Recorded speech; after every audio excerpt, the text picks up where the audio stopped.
হে বন্ধুরা, not to tell এর মানে কি জানেন? এর মানে হলো নাক থেকে লেজ পর্যন্ত। এটা তো অনেকেরই জানা, তবে এই কথাটিকে একদম অন্যভাবে কাজে লাগিয়েছে চীন। চীনের দীর্ঘকালীন খাদ্য ঘাটতি, দুর্ভিক্ষ এবং প্রতিকূল প্রাকৃতিক পরিবেশের ইতিহাস থেকে একটি মৌলিক খাদ্য অভ্যাস গড়ে উঠেছে। কোনো প্রাণীর কোনো অংশই অপচয় করা যাবে না।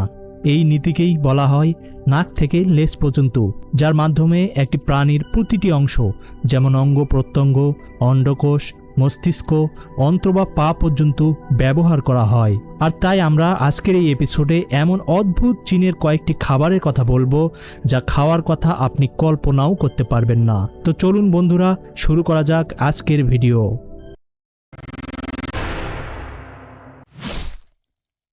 নাম্বার 1, সেঞ্চুরি ইগ, যাকে বাংলায় বলা হয় শতবর্ষের ডিম।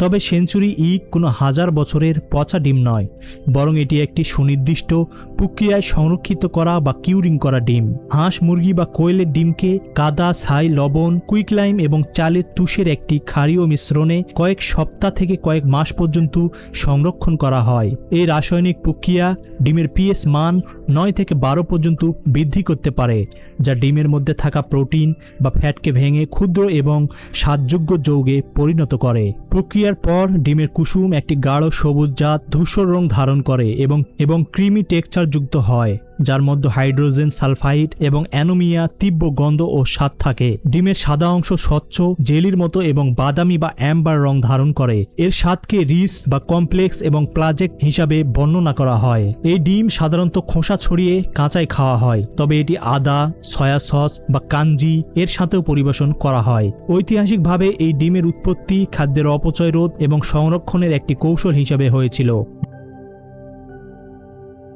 নাম্বার 2, স্টিনকি টোফু অথবা দুর্গন্ধযুক্ত টোফু।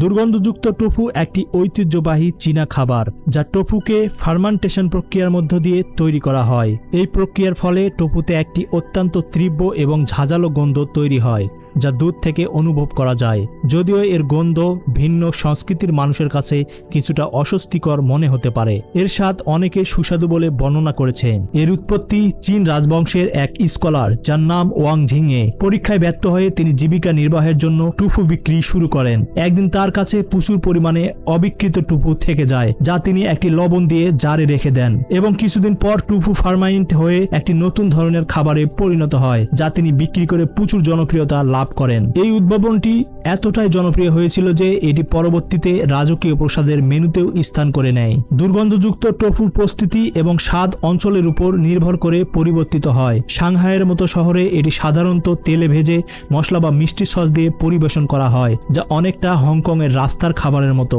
এটি একটি ঐতিহাসিক উদ্ভাবনের উদাহরণ, যা একটি সাধারণ খাবারকে একটি জনপ্রিয় ও সাংস্কৃতিক প্রতীক হিসাবে প্রতিষ্ঠিত করেছে।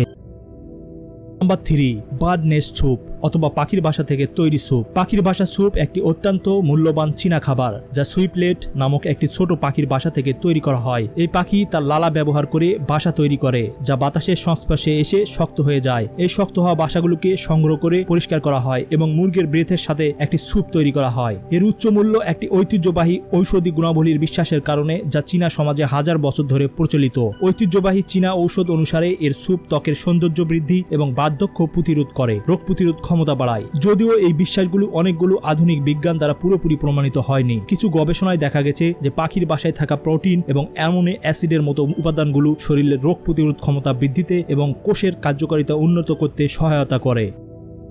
নাম্বার 4, স্নেক স্যুপ অথবা সাপের স্যুপ। সাপের স্যুপ বিশেষ করে হংকং এর শীতকালে একটি জনপ্রিয় ক্যান্টোনিজ খাবার। এই খাবারটি সাপের মাংসের সাথে মুরগি, শুয়োরের মাংস এবং অন্যান্য উপাদান যেমন আদা, লেবুর পাতা এবং মাশরুম মিশিয়ে তৈরি করা হয়। এই মিশ্রণটি 6 ঘন্টার বেশি সময় ধরে রান্না করা একটি ঘন স্যুপ তৈরি করা হয়। সাপের মাংসের স্বাদ এবং টেক্সচারকে প্রায়শই চিকেনের সাথে তুলনা করা হয়। চীনা কোবরা, ব্র্যান্ডেড স্কেট, ইডো চাইনিজ, স্নেক সহ বিভিন্ন প্রজাতির সাপ এই স্যুপে ব্যবহার করা হয়। এই খাবারটি একটি ঐতিহ্যবাহী ঔষধ হিসাবেও গণ্য হয়। ঐতিহ্যবাহী চীনা ঔষধের দৃষ্টিকোণ থেকে সাপের মাংস একটি ইয়াং প্রাকৃতিক খাদ্য, যা শরীরকে উষ্ণ করে এবং শীতকালের প্রভাবকে প্রতিহত করতে সাহায্য করে। এটি বাতের ব্যথা, হৃদরোগ এবং অ্যাস্টিপোরোসিস এবং ত্বকের রোগ নিরাময়ে সহায়তা করে বলে বিশ্বাস করা হয়।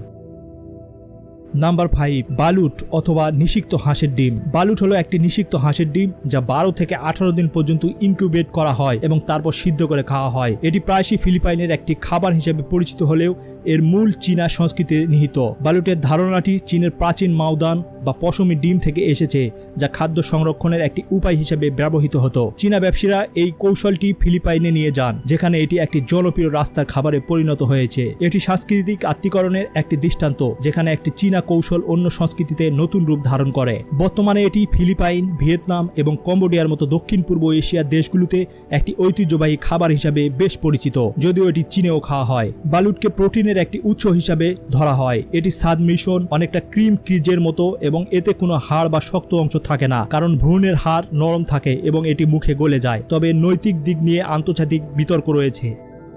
নাম্বার 6, ড্রিঙ্কিং শ্রিম্প অথবা মাতাল চিংড়ি। ড্রিঙ্কিং সিক এমন একটি খাবার যেখানে জীবন্ত বা আদৌ জীবন্ত চিংড়িকে অ্যালকোহল, সাধারণত চীনের চালের ওয়ানে ডুবিয়ে রেখে খাওয়া হয়। এর নামকরণ করা হয়েছে একটি অ্যালকোহল চিংড়িকে মাতাল করে তোলে এবং তাদের চলাচল ধীর করে দেয়, যা খাওয়ার সুবিধা করে। এটি তাজা এবং জীবন্ত খাবার খাওয়ার প্রতি চীনা সংস্কৃতির আগ্রহের একটি চূড়ান্ত উদাহরণ। চীনা সংস্কৃতিতে তাজা খাবারকে উচ্চমানের এবং মর্যাদাপূর্ণ হিসাবে দেখা হয়, তবে এই খাদ্য অভ্যাসটি সম্ভাব্য স্বাস্থ্য ঝুঁকিও বহন করে। জীবন্ত বা আধা রান্না করা চিংড়ি খাওয়ার ফলে প্যারাগনমিয়াসিস বা অন্যান্য পরজীবী সংক্রমণ হওয়ার ঝুঁকি থাকে। এটি ঐতিহ্য এবং আধুনিক চিকিৎসা বিজ্ঞানের মধ্যে একটি স্পষ্ট পার্থক্য তৈরি করে, যেখানে ঐতিহ্যগতভাবে তাজা খাবারকে বিশুদ্ধতার প্রতীক মনে করা হলেও আধুনিক বিজ্ঞানে এর সাথে জড়িত স্বাস্থ্য ঝুঁকি সম্পর্কে সতর্ক করে। তো বন্ধুরা, এই খাবারগুলোর মধ্যে কোনো একটি খাবার খাওয়ার সাহস কি আপনার আছে? থাকলে ঝটপট জানিয়ে দিন আমাদের কমেন্ট সেকশনে। আজকের ভিডিও এই পর্যন্তই, ফিরে আসবো নতুন কোনো ভিডিও নিয়ে। সেই পর্যন্ত সবাই ভালো থাকবেন, টাটা।